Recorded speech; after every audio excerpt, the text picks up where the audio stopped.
जितने आस्था चैनल पर कथा सुन रहे हो, जितने फेसबुक और यूट्यूब पर सुन रहे हो, बहुत सावधानी से सुनना। जब जीवन में कहीं समस्या खड़ी हो जाए, कहीं बहुत विकट समस्या है और कोई हल ना मिल रहा हो जाता है जीवन में, कोई कोई घड़ी ऐसी आके खड़ी हो जाती है जहाँ पर हमको सोचने के लिए भी समय नहीं। तब शिव महापुराण की कथा वर्णन करती है, कभी अनायास श्राद्ध पक्ष में आप कुछ भी ना कर पाए, कुछ भी ना कर सकते हो, तो एक पत्ते के ऊपर कोई सा भी पत्ता ले लो, चाहे पान का ले हो, कोई पीपल का ले हो, कोई भी पत्ते के ऊपर एक पूड़ी,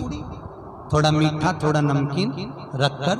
अपनी कामना कर कर अपने पूर्वजों के लिए इन 3 वृक्ष के नीचे 16 श्राद्ध में किसी भी एक दिन आपको भोजन को रखकर आ जाइए, अपनी कामना कर कर। केवल 16 श्राद्ध के दिन ही ऐसे होते हैं जिसमें शंकर भगवान को जल में दूध मिलाकर चढ़ाने की जगह दूध भले 1 चम्मच चढ़ा रहे हो पर अलग से चढ़ाओ, कच्चा दूध अलग से चढ़ाओ, उसके बाद भले तुम जल चढ़ा दो, पर लोटे में जल में दूध मिलाकर 16 दिन श्राद्ध पक्ष में नहीं ले जाओ। भले 1 चम्मच दूध लेकर जाओ, 1 कटोरी दूध लेकर जाओ, पर कच्चा दूध अलग से लेकर शंकर भगवान को अलग से चढ़ाओ, क्योंकि 16 दिन श्राद्ध पक्ष के जब भगवान शंकर को दूध और जल चढ़ाया जाता है, वो हमारे पितरों के खाते में चला जाता है, हमारे पितरों को उसका भाग मिलता है। इसलिए शंकर भगवान को कच्चा दूध भी चढ़ाओ तो पानी में मिलाकर नहीं, एक अलग से 1 चम्मच ले जाओ, भले फिर शिव जी को चढ़ा दो, भले एक छोटा सा कटोरी में ले गए चढ़ा दिए, जल ले गए चढ़ा दिए, हमारे पूर्वजों को से बहुत ज्यादा तकलीफ अगर व्यक्ति को हो गई है, बहुत कष्टमय जीवन चल रहा है, हार गए हर जगह से और तकलीफमय जीवन चल रहा है। 3 वृक्ष पितरों के तुल्य हैं, पहला पीपल, दूसरा बटवृक्ष, तीसरा बेलपत्र का बेलपत्र का। कभी अनायास श्राद्ध पक्ष में आप कुछ भी ना कर पाए, कुछ भी ना कर सकते हो, तो एक पत्ते के ऊपर कोई सा भी पत्ता ले लो, चाहे पान का ले हो, कोई पीपल का ले हो, कोई भी पत्ते के ऊपर एक पूड़ी,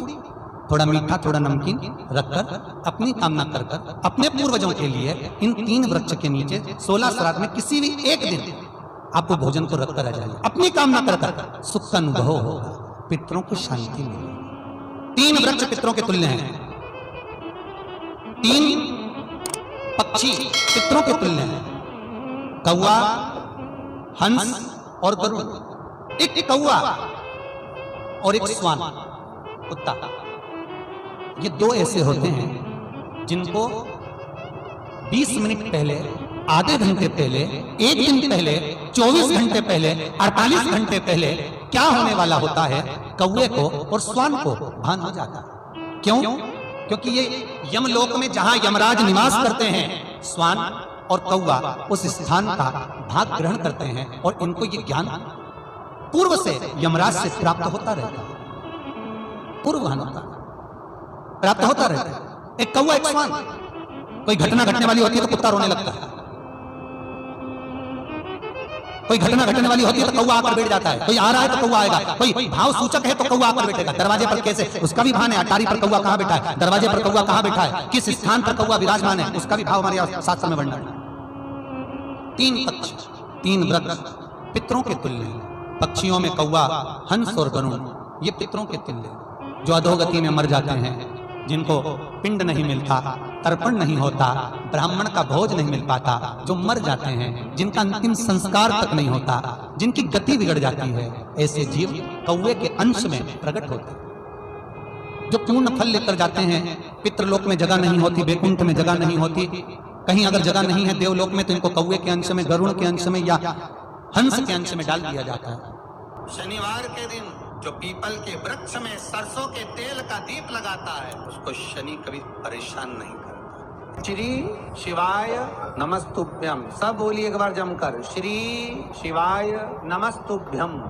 प्रैक्टिकल जरूर करना, कहीं सियोर वाला महाराज झूठ तो नहीं बोल रहा, शास्त्रों की बातें हमारे जीवन में हमें सुख प्रदान करे, इसलिए इस भाव का आनंद करते हुए आज की कथा को विराम देते हैं।